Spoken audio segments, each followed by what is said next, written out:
What's up, everybody? It's Men Crying in the Car podcast. As you know, I am Lynn Meyer, your host, and welcome back. Welcome back. Welcome back. Welcome back. We are excited for today. We are excited for all the guests that come on. And today, episode of we have Michael Pearson. All right. So when I spoke with this gentleman, first of all, we were connected through I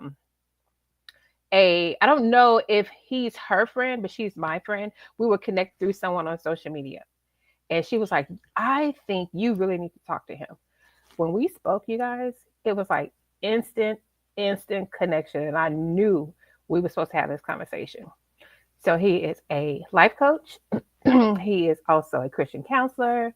So other things going on with him that I failed to get, but I'm pretty sure we'll talk about that too. I'm bringing to the stage. Y'all, let's go. Mr. Michael Pearson. Hey, Hey. how's it going? It is a absolute pleasure to be able to get this opportunity to be able to sit here and have this conversation with you. I'm so looking forward to it. I'm excited too. Thank you for your yes. Thank you for connecting with me.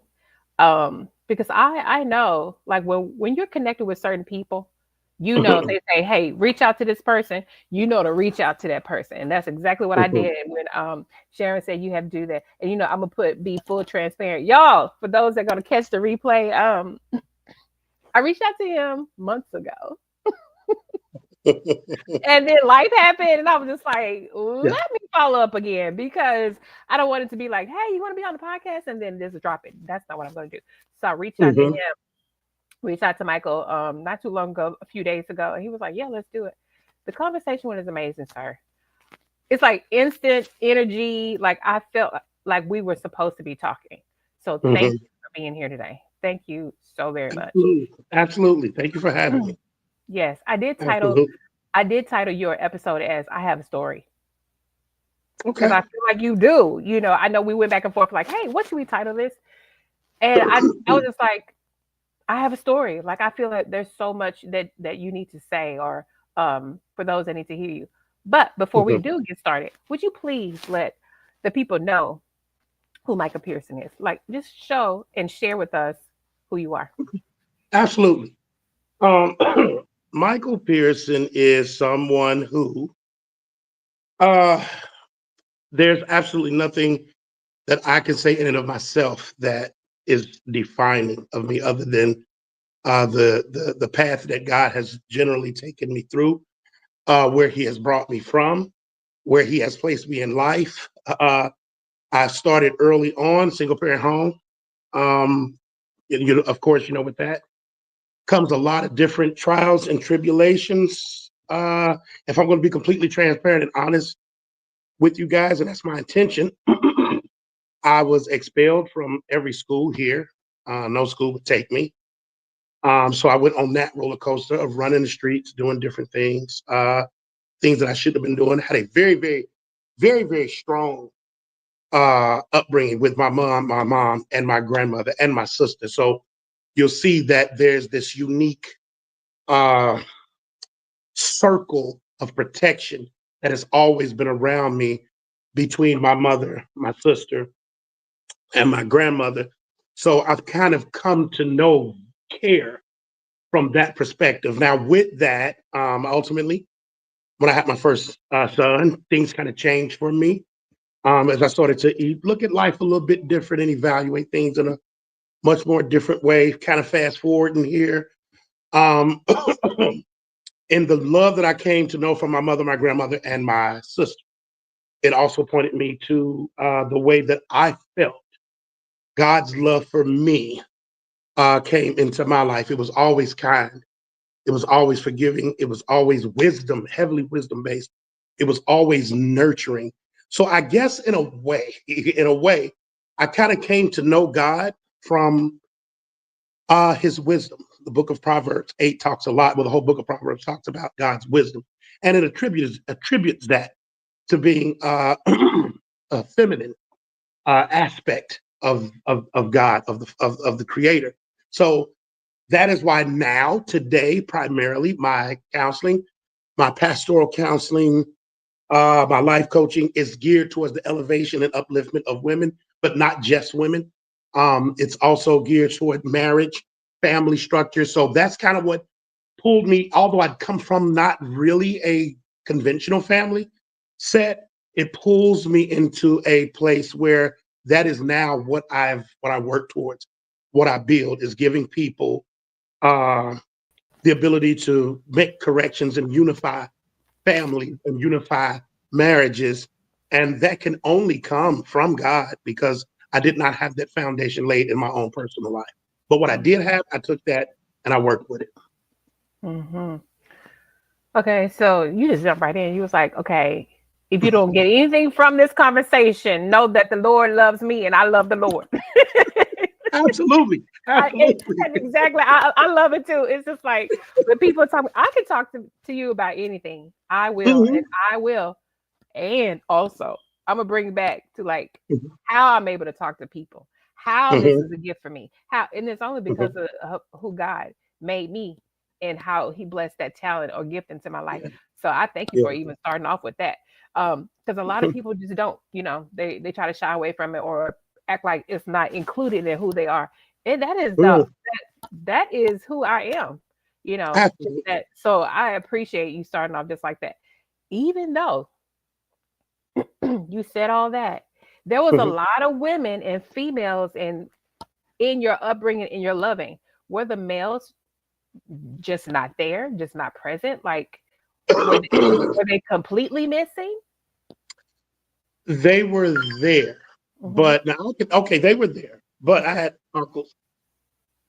I had my grandfather who, like I said, I'm gonna try to be as transparent as I Hmm. possibly can be. Okay. Okay.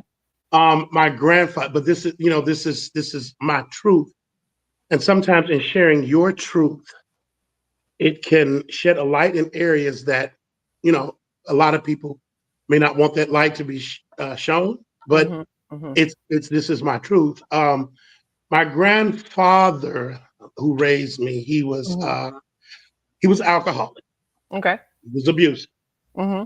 I had three uncles who Okay. were solid men in the community. But if I look at as they evolved, they became godly men, right? They became Hmm. godly men. But Hmm. at my age, Hmm. they I didn't see the same traits of love, compassion, care. And I was a little boy who needed that. I needed that. I was a sickly child, Hmm. right? So I needed that sort of mothering and nurturing. They Hmm. just didn't provide that for me. I guess maybe they couldn't being men, at least not in the magnitude that I needed it. Yeah. So that presence was there, Okay. but it was not dominant. What was dominant was my mother, my grandmother, Got and it. my sister. Yeah. Yeah, so thank you for clearing that up because I don't know how many people would hear how you introduce yourself would probably think the same way as I did. So thank you for that. Hmm. Hmm. And with them being there and it wasn't dominant, oh gosh, how's the question coming up? Because in my mind it's like if the female presence was most dominant, did the men feel like they could just fall back a little bit or did the men want to be dominant and the female said, "No, no, no, no, no. We're actually going to be present." So how was it? Now, see, that's interesting because it wasn't controversial Okay. at all. But I Hmm. will say this: it was very matriarchal, right? Okay. My grandmother, Got it. but it was so. I want to make sure I'm clear about that too. Okay. My grandmother was the root to everything. Everything ran through her. She cooked, she cleaned. I mean, I just told my children the other day, they're adults, so, but I told them now that I think about it, hindsight being 2020, I never remember once a Sunday where she did not cook, whether she was Mm. sick. Every Sunday, our home was always open for the community to come in to eat. I don't know how she prepared enough food every Sunday, no matter who came. Yeah. It was always enough. There was never a shortage. There was never, there's not enough of this. This is all gone. I don't know how she did. And believe me, Yeah. we were uh we were not wealthy at all, not even close to it. We wasn't even middle class. Mm-hmm. Um, but yeah, there was no controversy Yeah. in that dynamic. It was she did things. She was sort of like the head. But I'm gonna say this: my grandfather, who was married to her, Okay. was not as mutually invested outside of Mm. finance in the home. Okay. So Okay. her role became her role more so because of the absence of that godly, manly presence. And because of that, my uncles kind of, they did their own thing. One played sports, one was artistic, one was in music, won a lot of awards for music, playing in different bands and stuff. So Okay. it was a little bit different, but definitely not controversial at all. No conflict. Got it. Okay. Yes. So now I'm kind of like setting the scene. All right. Are you an only child? No, I have two brothers and one sister. Okay. All right. And where do you Yeah, fall? I'm the second from the youngest. Second from the youngest. All right. Now go back. You say you were a sickly child. What does that actually mean? I always in and out of the hospital. Um, um, Always in and out of the hospital. Also, I remember having see all. Now that I'm thinking about all this stuff, kind of, and I've listen. I haven't thought about this stuff in so long. Now that I'm thinking about it, I'm seeing more of why I cater more to just to that feminine aspect of God. I can remember times when I was in the hospital, my mother had to leave because, of course, she had to work and go back and take care of life. Hmm. And I remember just being so upset and crying of all those moments of having to be left alone in the hospital, right? So I missed her. Like I just missed that presence. And I remember being in elementary school, and my mother kept having to come back and pick me up from elementary school. And when she came and she asked me, I would never tell the teachers. When she came and asked me what was the problem, my response was, "When will I see you again?" Because even at that age, third grade, I was thinking about, and that's a whole other story. But I was thinking about death and not having my mother around. I loved her so much, even at 3. I was Mm. thinking about never wanting that connection to be lost. So, like at that time, it's all I had. All I had to hold on to was my mother. It was reflected. Her love was reflected from my grandmother, Hmm. and then my sister was raised by my mother. So my sister was more. Now it's a little bit different with my sister. My sister was more of a protector. My sister was a warrior, Okay. but still love, but still loving. Hmm. Hmm. From 3 to 8, because that's the age range I'm hearing. From 3 to 8, and you were a sickly child. But what stood out the most for me when you just said that I asked my mom or I told my mom, are you coming back? I don't want you to leave. Don't ever leave me. Like I need you." Oh my God. Was there something outside of you being sick or ill or being in the hospital where you felt like the connection was going to be lost? Because I'm thinking about myself as a 3 to 8 year old and how I love my mom too. Mhm, And I know my story. Um, so I would say some things like that too, simply because my father was very abusive to my mom. So I didn't know if he ever was going to take her life mhm, because he attempted, multiple mhm, times. So I wasn't sure mhm. about that. So was there something outside of the illness or being sick where you felt like your mom was going to be taken away from you? Well, you know what? I don't know if it was more so her being taken away from me. It was on some level, Okay. but see, I want you to understand this. When I was younger, this is still elementary age. Hmm. Uh, I had thought multiple times of of hurting myself, even in elementary. Okay, so Okay. that was always a concern for me. Listen. Okay, Hmm. it is because of my mother Yep. that I held on to some of my darkest times. Okay. I didn't want to cause her hurt, even though for me, I was more than comfortable with whatever life threw at me or whatever came of it. I was more than comfortable with it, but it was my love for her that I Mm-hmm. always thought about. So to to just be use the correct terms, I had plenty of times I had thought about suicide Yeah. because I was sickly Mm-hmm. and because I was not the guy in the little boy in the neighborhood I was always smaller. I still am now. Like I was always smaller. So I had to fight like all the time.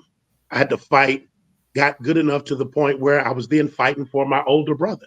Yeah. There were certain guys that would come around, and I knew I'd be sitting there playing with my toys with my little friends, and these guys would come around the corner, and I knew to put my toys down and get ready to fight. Mm. So this was, although this is, that's survival mode. It is. You're operating in survival mode. I didn't like operating in survival mode because Mhm. at my core, I was a very peaceful little boy. I was very, very peaceful. I am now Mhm. comfortable enough to live in the fullness of who I think God made me to be then, which was embrace, love everybody. Yeah. Now I will add this. Now this is a whole nother direction again. We go Mhm. there, we go there. But Yeah. I was raised a Hebrew Israelite. Okay. All my uncles were. My entire family became that, except for my grandmother. My grandmother remained a devout Baptist. Okay. She did not change, but the rest of us did. Now, with that conversion, if you know anything about what it means to be Hebrew Israelite, with that came a whole host of other things that kind of injected into me things that were contrary to what my nature was as a kid. Okay. And that didn't help much either. But it was all of these things were contributing factors to the love that I had for my mother and why I held on to that. Because I don't know if people pay attention to what children might think, but children need love. There's three things I say children need. They need to know that they're heard, that they're seen, and that they matter. Mhm. Children need love at a very, very, very early age. And if they don't get it, they wonder why they are Mhm. not getting it. Even having not felt it, there's Mhm. something in us that wants that connection and needs that love. So when we don't get it, we think something's wrong with us. Yeah. And when we think something's wrong with us, we lose self value, self worth. Mhm. Mhm. And then that just spirals into so many different things, self mutilation, cutting, Mhm. alcohol, drug. I mean, it spirals into so many different things. But for the most part, I never wanted to embarrass my mother and my grandmother. Never. So I knew something like that, and I'm talking suicide, Mhm. something like that would be devastating to them. So because of those things, I've that is the reason I am here today. I'm gonna let myself breathe. I don't know anybody else, but I'm gonna let myself breathe. Whoo!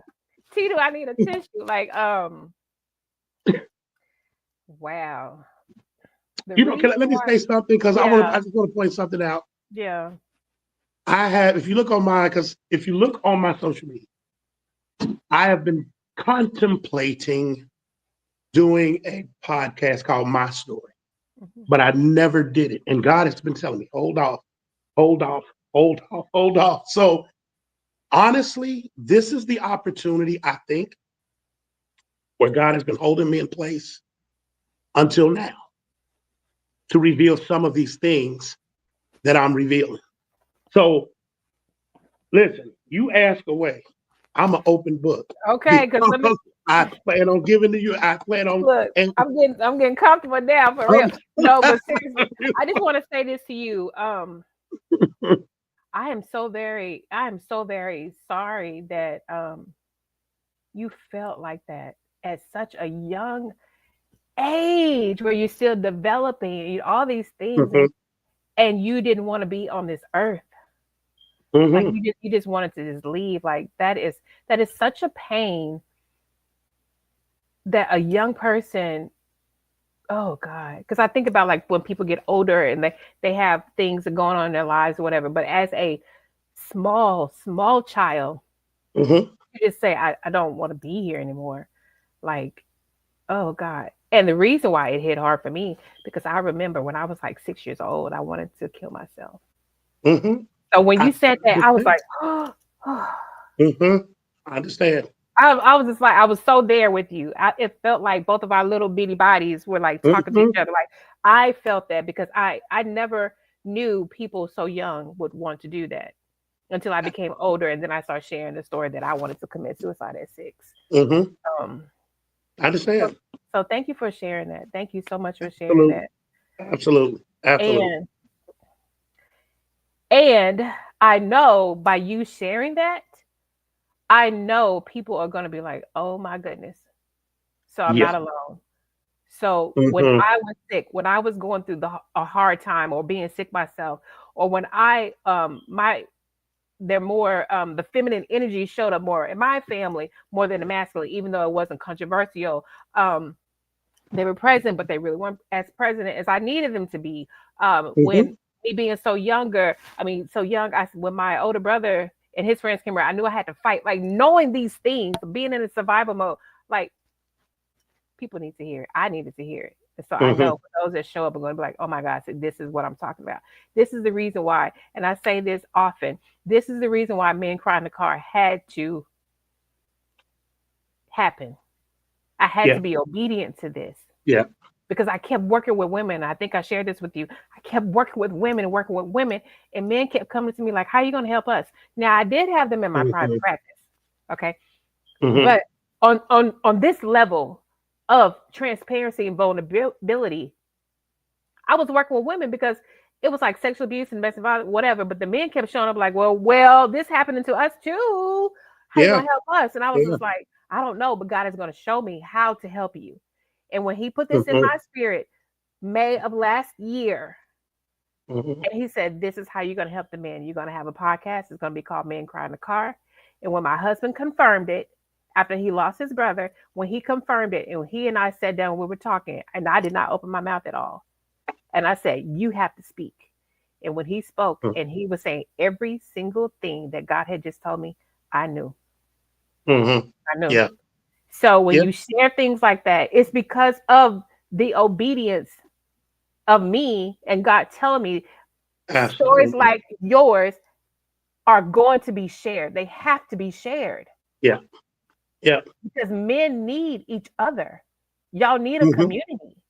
I mean, yes, Absolutely. you need your wives, you need your mom, you need your sisters, but you need each other. Yeah. I agree. Okay. So that's what Hmm. this is about. Okay. Okay. Let's get into it. Let's get into it. All right. Agree. All right. So you went through that. Okay. And I'm pretty sure there's a lot of things in between all of that. But let's actually talk about like where you are now. Like, what was the first experience that you had where you felt like, you know what? Twofold question. Okay. What was the first experience you had where you felt like you could not show emotion, or there was an intense or yeah, an intense emotion or emotion that you wanted to share that you did not feel comfortable. And then on the flip side of that, what environment, who was the person, what was the situation where you did feel like I could share this emotion and not feel judged? And however you want to answer the question. Okay. Now this is going to sound very repetitious, but the only comfortable space that I had was my mother. Now I'll tell you why I did not say my grandmother, because certain things I couldn't express to my grandmother because I felt like it would skew or change her view of me. Right. So I Mm, couldn't share certain things with her. So certain things I could go directly to my mother and share with her. My mother has always been completely honest with me, good, bad, or indifferent. She has mhm, never sugarcoated anything. She mhm, has always hit me with the truth. She mhm. has always kept me in line. Yeah. Now, growing up, how I grew up, and anybody who, of course, people who watch this from where I'm from, they'll know this. Mhm. From every community in the town where I'm from, I could freely go there with no problems. Um, I did sell drugs. Mhm. I did a lot of things that I was not proud of, but in that atmosphere, um, bearing your emotions and sharing your feelings is not something that was, it wasn't even a good idea. It wasn't so much that I could not do it. It's just that it was not beneficial to do it. So I learned at a very young age, well, in my teens, pretty much, to keep my feelings and keep everything that I experienced to myself and to not let that part of me be not let that part of me get out. Yeah. Um, because if I exposed my feelings, I mean, even saying it now, I Mm, understand it now, mm, but even saying it now, if I exposed my feelings on the yeah. streets where I was Mm, from, oh mhm, my God, that was mhm, that's mhm, mhm. it's unheard of. Yeah. So as far as you asked the question, well, where have I ever done it and felt, I guess, betrayed or hurt by the fact that I did it? Honestly, I I've never done it. And I'll Mhm. tell you where I did do it with. I'm going to give you a real quick transition here. Going from Hebrew Israelite, where I was taught, because I think this needs a little clarity. Okay. Raised as a Hebrew Israelite, of course, we were taught that Christianity was the white man's religion. Uh, White people were, you know, and there had to be some disdain between, and I'm trying to use my words carefully because Uh-huh. I know this is the YouTube thing. There Yeah. was supposed to be disdain between us and them Yeah. simply because of Yeah. this, right? Right. So that's how I was sort of raised through my teens. Um, so it wasn't until Okay.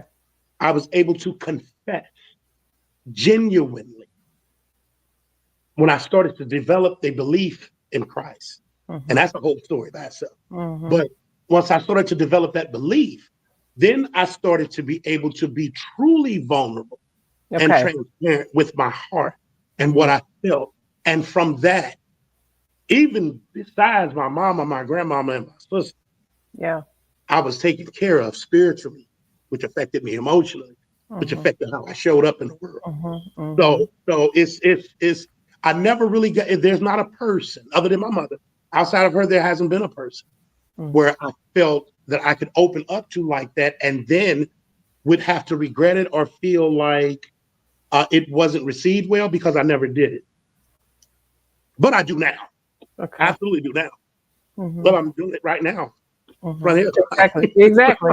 Exactly. You're doing it right now. So, For yeah. sure. Like your mom. Oh man. Is your mom still living? Yeah. Mm-hmm. Okay. My grandmother's not, but my mother and my sister are. Yeah. Okay. Okay. I just wanted to make sure. With Mm-hmm. my question, with my line of questioning. Okay. So Mm-hmm. your mom. I'm so glad she was that for you. I'm so glad she's still that for you. Because when you said I didn't want to talk to my or tell my grandma because I didn't want her to have like a different feeling about me. Yeah. And that, oh, whew. Because when I think about when you are you and I, and then in general, when you are in a place where you want to share, and then the thought in your head is like, but if I Yeah. say this thing, you're not going to love me. If I say this thing, you're going to think this of me. If I say Mm-hmm. this thing, your thoughts of me are just going to change. There's no safe space there, because you want to be I able to agree. go in and be like, this is Yep. it. And Yep. this is all I got. And that's no, Mm-hmm. you still love me. And that is where we want to be, Mm-hmm. Oh my God. And Yep. then your mom was that for you? Like, oh, that is such a blessing. It truly Mm-hmm. is such a blessing. And then now you say, okay, but I do it now. When did you find yourself like it being not repetitious, but like being like second nature, where yeah, I'm going to share my feelings. It is going to be what it's going to be. I'm not going to hide it. I'm not going to judge myself. I'm not going to let you judge me. So when did you find Mm-hmm. yourself going into that space of like being comfortable with showing emotions? When I got to a point where the anxiety, the emotional roller coaster up and down, not being comfortable with myself, of having to hide it. Mm-hmm. Then when I realized what it felt like to be able to actually express it and let it go, well, that kind of started a theme Mm-hmm. because now I realize, okay, I'm not going to allow a person's perception of me or what they think about me because at here, I'll say this at my core, my grandmother would have never looked at me different. Mm-hmm. It's just that I felt like she Mm-hmm. would have, right? So based on that premise, Mm-hmm. I felt like other people Yeah. also might look at me a certain way. So, Yeah. or think it was weak in some way. But Yeah. once I grew to the point where I understood, no, there's freedom and Oh God, release to that's the do it. word. Yeah. Yeah, there's freedom to do it gives me something. I don't care about what other people might say or other people might think or other people might feel Mhm. because I'm looking for my release. And I only get that through the revelation and testimony of whatever it is I am going through or have been through. So yeah, it's oh Yeah. man, it was once I caught on to that, Yeah. it was an open door. Open He's door. like, once I felt that, I was like, I am not releasing that. And when Absolutely. you said freedom, that is the word. Mm-hmm. That's the word, the peace, the freedom that I remember when I wrote my first book. It was published, I think, 2018. Because 2017, 2018. And I remember the lady that was helping me publish it. She says, Lynn, how do you know you're ready to do this? And I thought and I sat there and I was like, let me think. Huh. And I said, I'm exposing this not to hurt anyone, but I'm Mm-hmm. exposing this so I can heal. And she says, Mm-hmm. oh, well, then you're ready. And I said, exactly. I'm not Mm-hmm. telling the story of this so I can hurt my family and all that, because I already told my family I was going to Yeah. write it anyway. And they already said, yes, you need to do it. But I was like, I'm not sharing this so I can hurt anyone. It was like, I need to get this off of me, out of me. Just talk about it because I know I truly understand the life that I went through never was for me anyway. You know, Yeah. it Yeah. happened, but it was for others, and I get that. But it's the Mm-hmm. freedom in telling the Mm-hmm. truth. It's the freedom of saying this is who I am. It's the freedom of saying like these are my emotions and like deal with it or not deal with it. Like just to show up Mm-hmm. as authentic or as genuine as you can. Like there is so much freedom in that. And I know it's scary and I know it's brave and I know it's all those things, but I also know, well, like you said, when you get that bug, when you get the feeling of that, you don't want to let it go.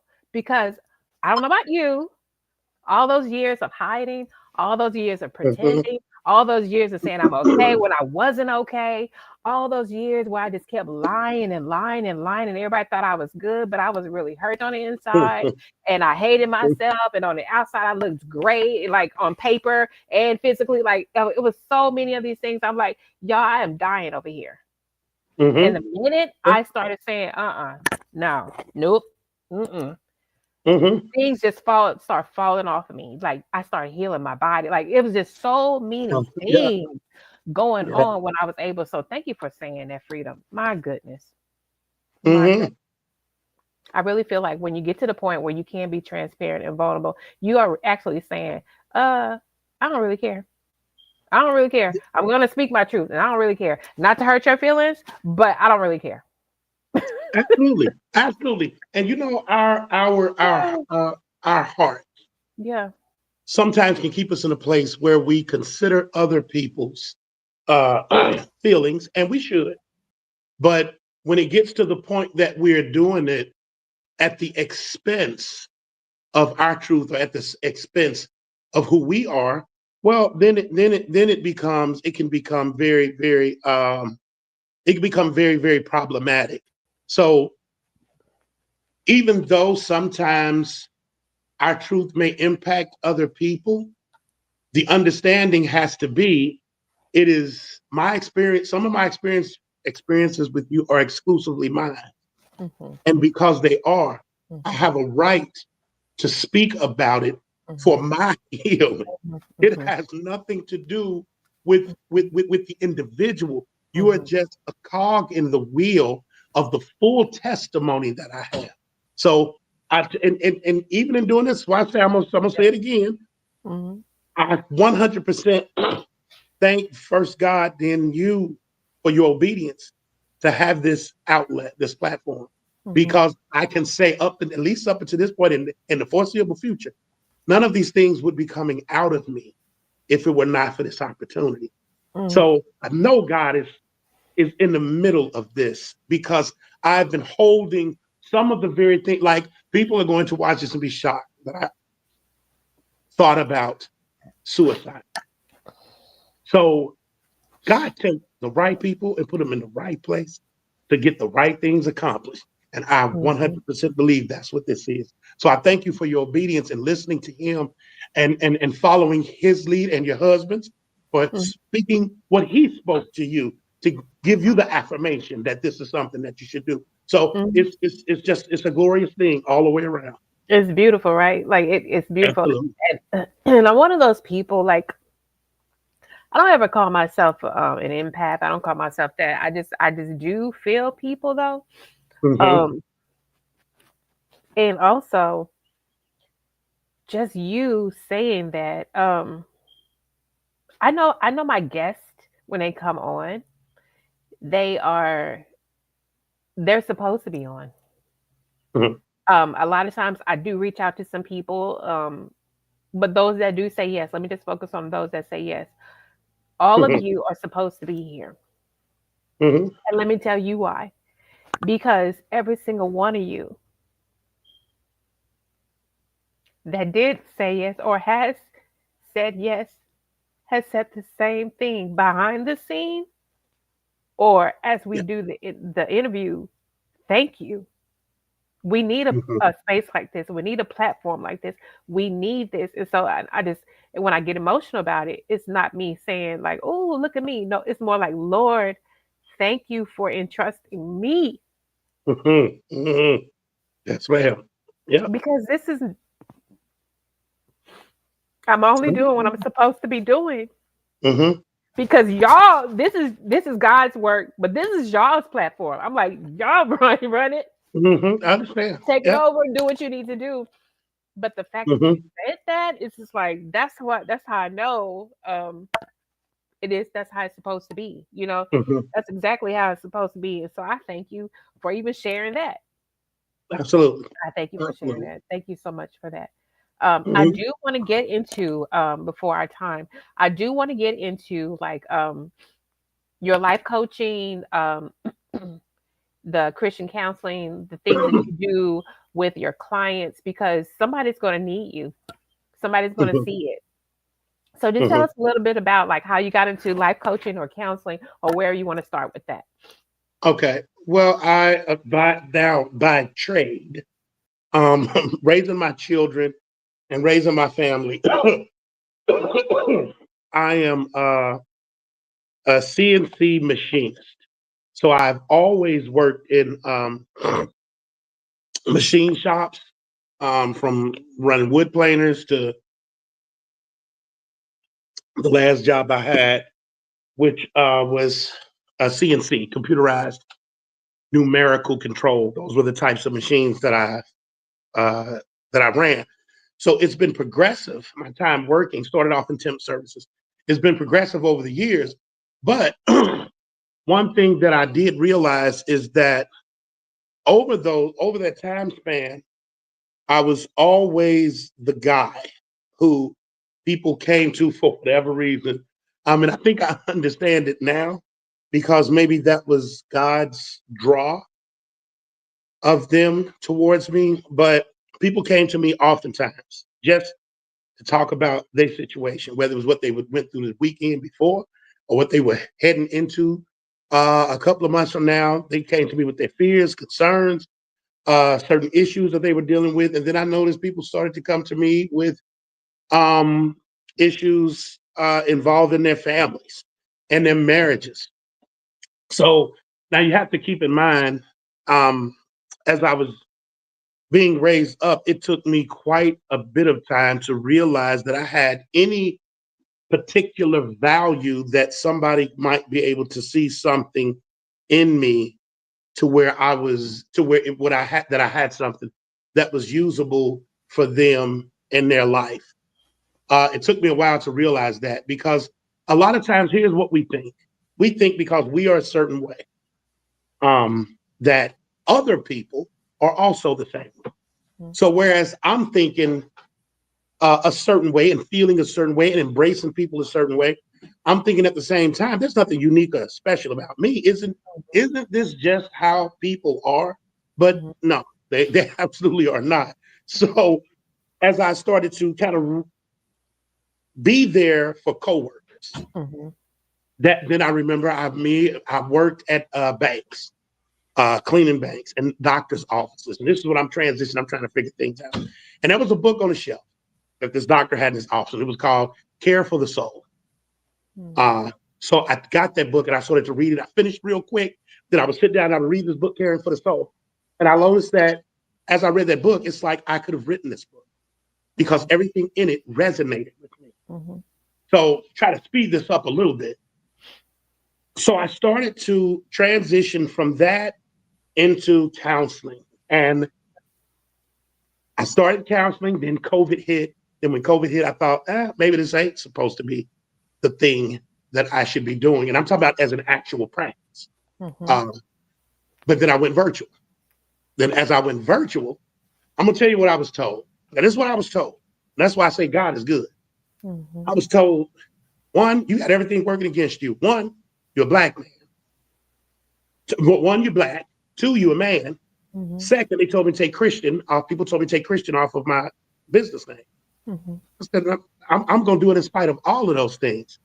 So the odds that were supposedly stacked against me meant absolutely nothing in the faith of my God and his plan for me. Yeah. Because although I kept all of those things, and this is what me and you talked about just a minute ago, Hmm. people like I keep my practice very private. Nobody knows who's on my page, who I counsel with, because that's private stuff. That's right. But when I see people on my page come on something I post and give me a shout out or say how much I helped them or say Hmm. something about what happened in our sessions, Hmm. that lets me know two things. One, they heal. Because when you heal from something, it gives you the power to talk about it. And that's what me and you just talked about earlier. Hmm. But it also lets me know they ain't got no shame in the Hmm. fact that they've done that work, right? Right. So it moves me in such a way that my affection and love for women is like through the roof because of my mom, Yeah. my grandma, my sister. So I am focused, driven on Hmm. getting, because I think if, as I look back over history, women have always been, black women have always been the back. There's never been a season where they were not the backbone to community and family, going Yeah. all the way back to slavery before they brought them over here on them ships. So my counseling is geared more towards, first of all, getting people to recognize and understand Hmm. their own struggles. See, if I know my struggles, then I have to manage me well. It's not about my spouse. And it's not I tell people, it's not about your spouse. How well are you managing you? Yeah. Because if you manage you well, then you have the feeling here and you know what it feels like to manage another person well based on how you manage you. That's right. So my foundation primarily is inner child therapy. This is my foundation. Hmm. Although there are many options that I cover in my counseling practice, it's inner Hmm. child therapy. But I've come to realize that although people come to me for family counseling, Hmm. narcissistic abuse, marriage Hmm. counseling, it always breaks down to something that happened, some trauma tied into their family of origin issues almost every single time. Yeah. So my love is, and that's another thing, my love is for children. Hmm. I love children. So Hmm. I advocate for that hurt little boy or that hurt little girl that exists inside of you. Oftentimes to the point where I have to tell the adult that I see on screen, Hmm. and my clients can tell you this, I tell them all the time. No, no, no. Don't interrupt what that child in you is trying to say in this moment. Hmm. Let this child have his time. Hmm. Stay in your body. Let this process take place. You are used to interrupting it. But for an hour, you're not interrupting that little boy or that little girl no more. That's right. So it's, and I think that's the biggest difference is most counselors just deal with the psychology of a thing. Hmm. I deal with the psychology of a thing, the spirituality of a thing, and the emotional impact of a thing. So I Hmm. think that's what kind of makes things a little bit different with my counseling. And like I say, and not to toot my own horn, but it's the reality of it. It's my truth. 2 years in a row, I've won best of Christian counseling in the tri-state area for 2 years straight. So There you there's, go. there's So beep something beep. God is doing.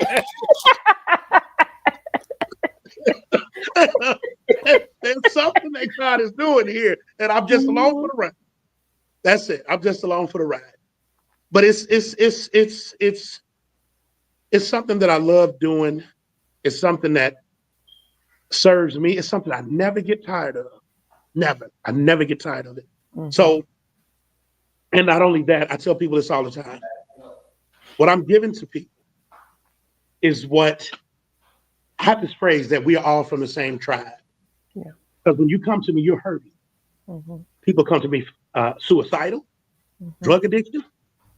Almost everything that my clients come to me for, I've been through. Yeah. So we are from the same tribe. So what worked for me, I'm just taking it and I'm restructuring it a little bit so that it's relatable and I give it back to you. So I'm not ever telling a person something that was based on some cookie cutter process that they learned in a psychology course. Yeah. I'm telling you what worked for my life. Yeah. And I think that's what makes the difference. That's right. That's right.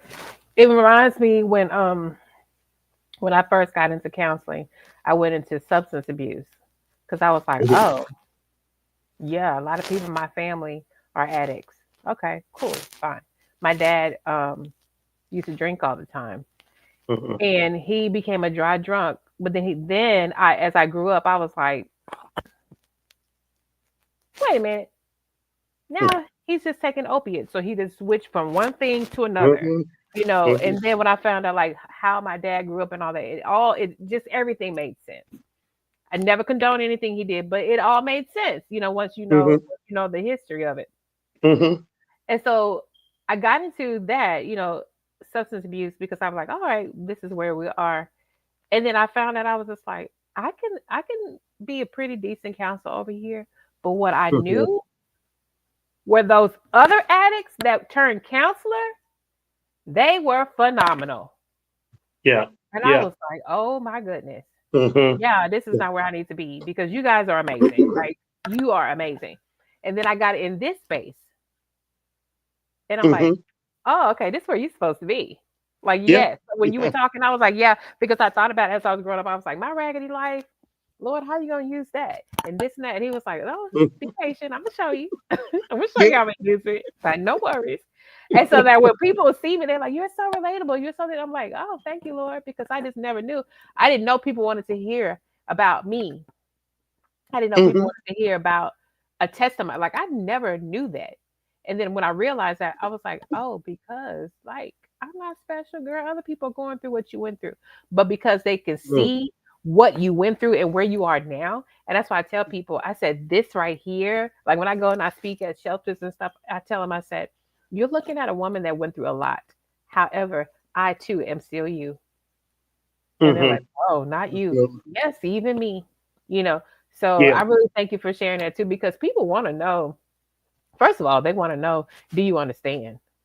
Like, do absolutely. you understand? Do you have a solution? Absolutely. Am I going to be able to relate to you? Am I just going to be talking to you and you don't really know what I'm going through and you haven't been Mhm, through it? So, like, when people hear all the things, like, I pretty much check off every box. You know, I'm mhm, black, I'm a woman, I'm a mother, I'm a wife. I've been very promiscuous. I've done this, I've done that. I've been through this abuse. I've been that, you know, they're like, "Oh, okay, okay. I yeah, trust you." yeah, You know, they're yeah, like, "You absolutely. got it. You understand. I Mhm. trust." But for Well, those yeah, that do want to reach out to you, is there any contact information that you can give or let us know or how they can find you? Because I'm pretty sure somebody is going to say, hey, I need to talk to him. So where would they absolutely. find you? How should they find you? How should they reach out? Absolutely. They can go to my website. That's www.ohiochristiancounselingministries.com. They can go there. They can really go to any of my social media platforms. If they go to my Facebook page, which is under my name, Michael Pearson, and it's Michael Pearson, but it is the Hebrew spelling. So it's Michael Pearson, but it's just Michael Pearson. They can go there, and from there, they can find my TikTok, my business page on Facebook, which I believe you can book through the business page on Facebook. Or, and if not, then you can just go to the website and book. But there is and my business line is 513 238-2607. So they can contact me at that number. If I don't answer, please, please, please, I say this all the time. Please, please, please leave a message so that I can get back to you because I always do. It won't take me 2 or 3 days. It will take me a matter of just completing my day of sessions, and then I make my phone calls at the end of that day, or it may be early the next morning before I start. Mhm. Mhm.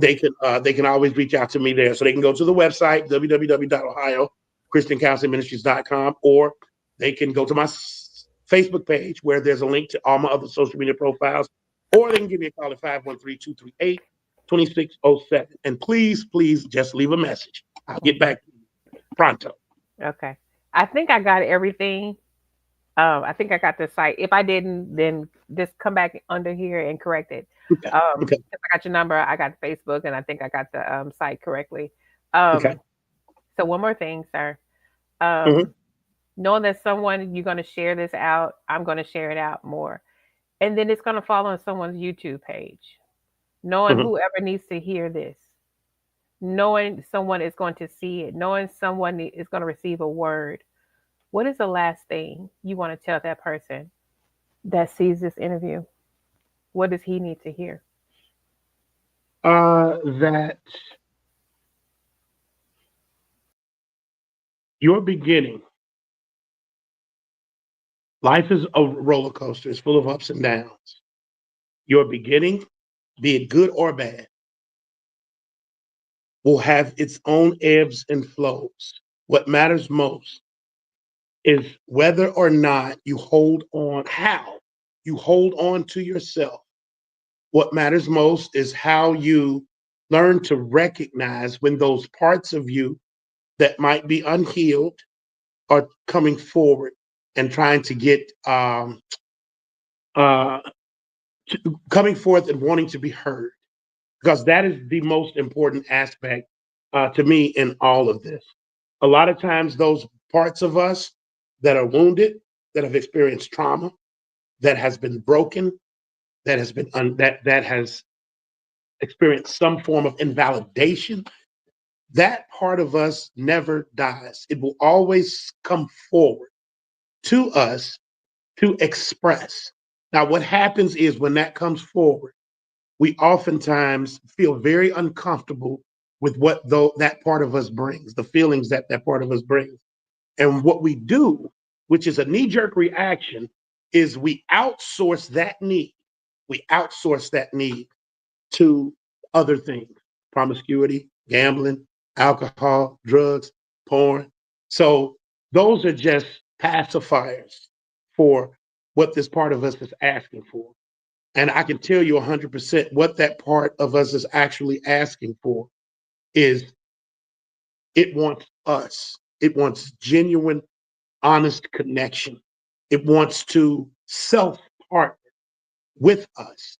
It doesn't want to come to us with its gaps, wounds, and holes and have us attempt to fill those gaps, wounds, and holes with external stimulation, external factors, with a man or a woman or a relationship or marriage or a baby. None of those things will feel that. Now, temporarily, they may feel good for a moment, but that part of us will always yearn for what it wants, which is to know that it has validation, to know that it has value, to know that it has self-worth, to know that it has something about it that is inherently positive and of value. All of those terms that come from the self, Mhm. self-esteem, self-awareness, self-empowerment. These are all things of the self. And if we make that connection with the self, then the gaps, wounds, and holes that are here are no longer in need of the desire that originally pushed us to look for external factors to fill it. When that part of us reveals, it's asking for connection. The problem is we look outside of ourselves to fill those spaces, and we cannot do that. That is detrimental to you. This is how we wind up in bad relationships.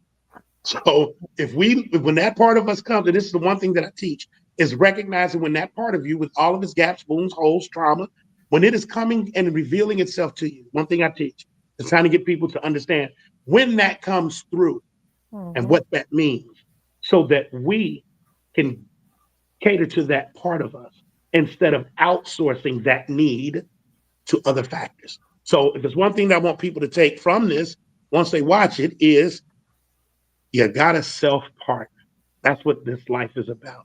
Mm-hmm. Self partnering. You gotta partner with yourself. Number one rule of life is Yeah, self preservation.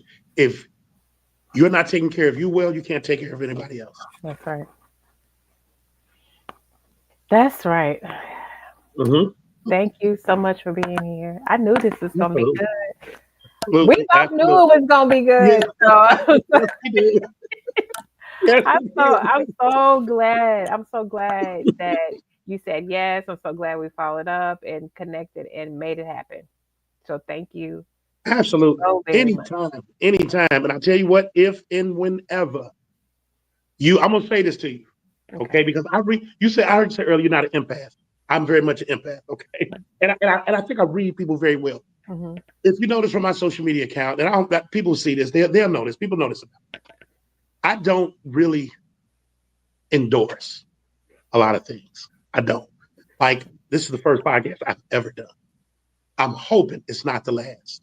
When if and whenever you ever need me for anything, you can always reach out to me and I'm going to be available to you. I'm going to let men know, the men that I counsel. I'm going to direct them to your page to let them know. You need to listen to her podcast, listen to the things that she has to say, because this is an outlet that I see as valuable because of who you are, only because of who you are. So I support your efforts and everything that you are doing here 100%. 100%. So I'm thankful. I really am thankful because now let me tell you something. A burden has been lifted off of me. I don't have Hmm. to do that podcast. I don't because it's finished. It's finished. I walk away from this lighter, and I thank you for that. 100%. Thank you. Absolutely. You know, Absolutely. sometimes when you don't know you need to hear something and you hear something you're like, I needed that. Just didn't know Yeah. I needed that. So Hmm. thank you for being obedient to that. Yeah. This is so Absolutely. good. This is so good. And as a matter of fact, I am going to take you up on that. I'm going to talk Hmm. to you off. I'll end the live and I'll come and I talk to you. So don't leave. Give me like 2 minutes of your Okay. time after. Yeah. But thank you so much for being here. I really appreciate Absolutely. you. Just hold tight for a second, okay? Absolutely. Okay. Thank you. Uh-huh. Everyone, thank you so much for being here. Men Cry in the Car podcast, episode 29. This has been great. Oh my goodness. How many times did I cry? Did y'all count? Oh, I think I cried like 2 or 3 times. Anyway, stay focused. Make sure you subscribe, share, comment, all the things because we really want to get this out to the men. Like this is your tribe. This is your community. This is your space um, to find resources, to find whomever you need to find to connect with, just like bond. And because again, we don't want you to do it alone. Yes, men cry in the car, but we want to get you out of the car. We want you to know that we love you and you're not alone. And as you already know, I see you, I hear you, and I support you. Until then, talk to you soon.